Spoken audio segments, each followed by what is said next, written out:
Je pense que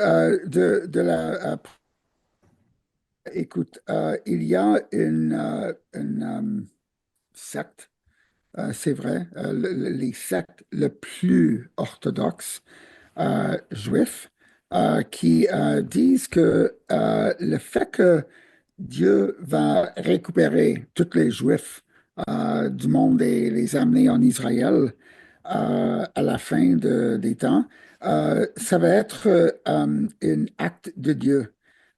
Même, on peut dire, comparé Isaïe le compare même à la même genre de miracle que la création. Donc, il y a beaucoup par exemple, Isaïe en 11-12 dit, il va lever une bannière pour les nations et récupérer les exils d'Israël et il va assembler les peuples et parmi les nations et de Juda et des quatre coins de la terre et les amener. Euh, 24, la même chose. Et même Matthieu 24, 31 dit qu'il va envoyer ses anges avec un grand son de trompette et ils vont ramasser tous les Juifs d'un côté, d'un bord de la terre, de l'autre, et les réunir sa peuple en Israël.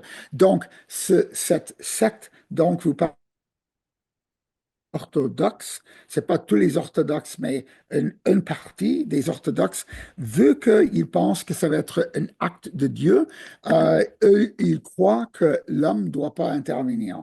Ils doivent juste faire, ils ne doivent pas se faire par effort humain, mais rester, être patient et attendre jusqu'à Dieu va agir. Mais le problème avec ça, c'est que pour les prophéties de les temps fins à se réaliser, il fallait que ou recréer en deux phases. La première, c'est dans la non-croyance, ce qui était en 1948 en préparation par la tribulation dans laquelle Israël serait sauvé. Et finalement, l'autre acte de réunir tous les Juifs ça va être une réunification de croyances.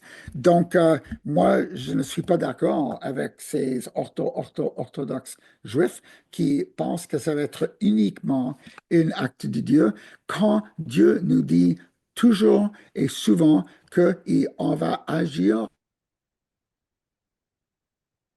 Donc, je pense que toutes les deux, unification d'Israël soit nécessaire pour le plein plan de Dieu se réalise.